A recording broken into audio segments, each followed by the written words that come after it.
দর্শক দেখছেন কুরাইশ নিউজ, সাথে আছে আমি ইসরাফিল ফকির। এই মুহূর্তে দাঁড়িয়ে আছি প্রেস ক্লাবের সামনে। এখানে স্বতন্ত্র ইবতেদায়ী মাদ্রাসা শিক্ষক এবং শিক্ষকদের সমাবেশ চলছে এবং তারা জাতীয়করণের দাবিতে এই মানববন্ধন করছেন। চলুন কথা বলে আসি তাদের সাথে। আপনাদের যে দাবি, দীর্ঘদিন ধরে আপনারা শিক্ষকতা করছেন, প্রাথমিক শিক্ষায় ইবতেদায়ী মাদ্রাসায় শিক্ষা প্রদান করছেন 40 বছর ধরে, কিন্তু আপনারা এখন পর্যন্ত শিক্ষক হিসেবে যে মর্যাদা, আপনাদের যে বেতন, আপনাদের যে সুযোগ সুবিধা, এগুলো আপনারা এখনো পাচ্ছেন। আজকে সরকার যদি অনুদানই দেয়, তাহলে সরকারের কর্তব্য হচ্ছে অন্তত প্রাথমিক শিক্ষা রাষ্ট্রের খাতে নিয়ে আসা। আমরা সবসময় এটা দাবি করে এসেছি যে শিক্ষা রাষ্ট্রের খাতে হতে হবে, এবং সেই শিক্ষাকে রাষ্ট্রের খাতে আনতে হলে যে ধরনের উদ্যোগ নেওয়া দরকার, শিক্ষা ব্যবস্থায় সংস্কার আনা দরকার, সেই উদ্যোগগুলো গ্রহণ করতে হবে। এইটা যে কোনো সরকারের জন্য এবং অভ্যুত্থানের উপর দাঁড়িয়ে থাকা এই সরকারের জন্য প্রাথমিক অগ্রাধিকার পাওয়া দরকার। কাজেই আপনাদের যেসব দাবি দেওয়া, প্রাথমিক শিক্ষা যদি রাষ্ট্রের খাতে যায়, সেখানে স্কুল, বিদ্যালয় কিংবা মাদ্রাসা যা আছে তাদের প্রত্যেকটি শিক্ষা প্রতিষ্ঠানকে রাষ্ট্রের খাতে আনতে হবে এবং শিক্ষকদের যে মর্যাদা, তাদের যে স্বতন্ত্র বেতন স্কেল, সেটা নির্ধারণ করতে হবে।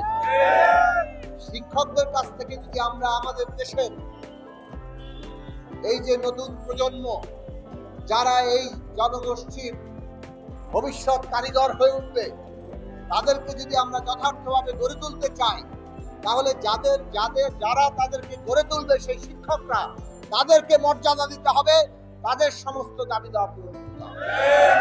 তাদের জীবনকে একটা মানবেতর জায়গায় রেখে এই জনগোষ্ঠী, এই জাতি গড়ে উঠবে, এইটা আশা করা যায় না। ফলে আমরা শিক্ষকদের হাতে জাতি গঠনের দায়িত্ব দিচ্ছি, অথচ শিক্ষকদেরকে মানবেতর জায়গায় রাখছি, এইটা কোনো নীতি হতে পারে না। এই দেশে লুটপাটের নীতি, স্বৈরাচারী নীতি ছিল, ফ্যাসিবাদী নীতি ছিল।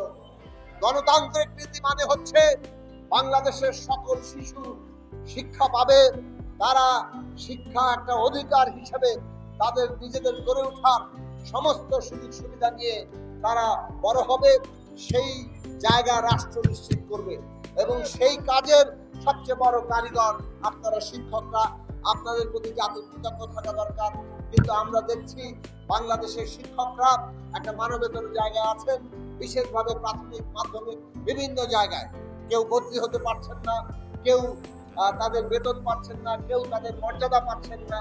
কাজেই আমরা এই সমস্ত প্রশ্নগুলোকে অগ্রাধিকার ভিত্তিতে এই অভ্যুত্থানের উপর দাঁড়িয়ে থাকা সরকার যাতে বাস্তবায়ন করে, সেই দাবি জানাই। আজকে প্রশাসনকে জবাব দিতে হবে।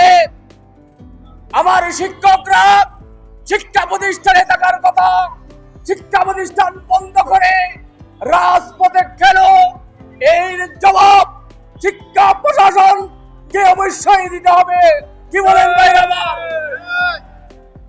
আজকে বৈষম্য বিরোধী ছাত্র আন্দোলনের বিপ্লবের বিনিময়ে মসনদে বসে দীর্ঘ 6 মাস চলতেছে, এখনো পর্যন্ত বৈষম্যর শিকার স্বতন্ত্র ইবতেদায়ী মাদ্রাসা 40 বছর ধরে বেতন থেকে বঞ্চিত। এই বিষয়টি নলেজে কেন নেওয়া হলো না? আমি সবিনয়ে মাননীয় প্রধান উপদেষ্টা, মাননীয় শিক্ষা উপদেষ্টার কাছে সবিনয়ে জানতে চাই। প্রিয় উপস্থিতি, আমি বলতে চাই, এখানে সরকারকে বিপদে ফেলার জন্য এরা আসে নাই। ভুল বোঝার কোনো কারণ নেই। পেটে যেহেতু ভাত নেই, তাদের যেহেতু পেটে ভাত নেই, তাদের পরিবার পরিজন নিয়ে দুর্বিষহ জীবন যাপন করতেছে। পেটের দায়ে ঢাকার রাজপথে প্রেস ক্লাবের সামনে এসেছে, ঠিক কিনা ভাইরা আমার? এখানে কোনো এই আন্দোলনকে বিপদে নেওয়ার জন্য একটি কুচক্রী মহল উঠে পড়ে লেগেছে। আমি বলতে চাই, আপনারা যতই বিরোধিতা করেন, আমার শিক্ষকরা এই প্রেস ক্লাবে আন্দোলন, শান্তিপূর্ণ আন্দোলন করে প্রমাণ করে দিয়েছে এরা কোনো বিশৃঙ্খলা করার জন্য, দেশদ্রোহী নয়, দেশের বিরুদ্ধে আন্দোলনের জন্য নয়, এটা রাজনৈতিক কোনো সংগঠন নয়, এরা মাঠ পেশাজীবী সংগঠন। তাদের পেশার অধিকার নিয়ে, মানব অধিকার, সাংবিধানিক অধিকার নিয়ে রাজপথে এসেছে। আমাদের বাংলাদেশ স্বতন্ত্র ইবতেদায়ী মাদ্রাসা দীর্ঘদিন যাবৎ অত্যন্ত বৈষম্য শিকার হয়ে আসছে। আমরা বেতন ভাতা কিছুই পাচ্ছি না। এমত অবস্থায় অনেক শিক্ষক যারা বেতন না পেয়ে মৃত্যুবরণ করেছে। আমাদের সকাল থেকে আমরা শুরু করে 4টা পর্যন্ত ক্লাস নেই, অথচ আমাদের কোনো শিক্ষকদের কোনো বেতন নেই। বিনা বেতনে আমাদের আবার বাড়ি ফিরে যেতে হয়। এমন অবস্থায় আমাদের সংসার চালাতে খুবই কষ্ট হয়। আমাদের ছেলে মেয়ে যারা আছে তাদেরকে স্কুলে পড়াইতে আমাদের অনেক কষ্ট হয়। আমরা এই যে ধর্মঘট অবস্থান, বাংলাদেশ স্বতন্ত্র ইবতেদায়ী মাদ্রাসার পক্ষ থেকে আমরা যে সিদ্ধান্তটা নিয়েছি, উপরের নেতাবৃন্দ যারা আছেন আমাদেরকে যেভাবে দিক নির্দেশনা দেবে, আমরা স্বতন্ত্র ইবতেদায়ী মাদ্রাসা জাতীয়করণ না হওয়া পর্যন্ত আমরা বাড়ি ফিরে যাব না। আজ পর্যন্ত কোনো বেতন ভাতা পাইলাম না। এই বছর আমি রিটায়ার, বেতন ছাড়াই রিটায়ার আসছি। দেখবেন যে আমার দাবিটা জাতীয়করণ করার জন্য ইবতেদায়ী মাদ্রাসাগুলো, ওটা আমার মেয়ে দিব এই জন্য।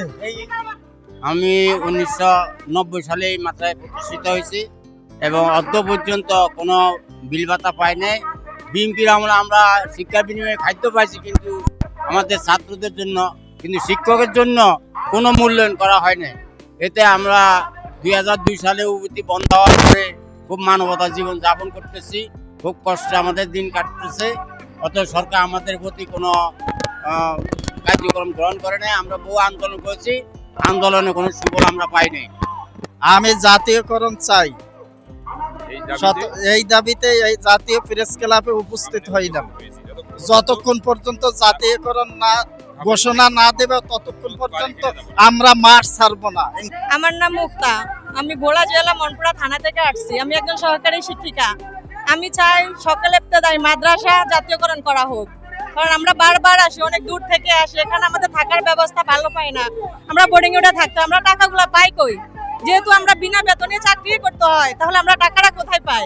তাই আমরা সরকারের কাছে এইটাই আমার একমাত্র অনুরোধ, সরকার যেন আমাদের সকল ইবতেদায়ী মাদ্রাসা জাতীয়করণ করে এবং আমরা জাতীয়করণ করার পরে এখান থেকে যাব। চাকরি আছে, বেতন নাই, এমন কোনো দপ্তর নাই। অবিলম্বে ইবতেদায়ী মাদ্রাসা জাতীয়করণ করতে হবে। এই দাবিতেই জাতীয় প্রেস ক্লাবে মানববন্ধন অনুষ্ঠিত হয়েছে। ইসরাফিল ফকির, প্রাইস নিউজ, ঢাকা।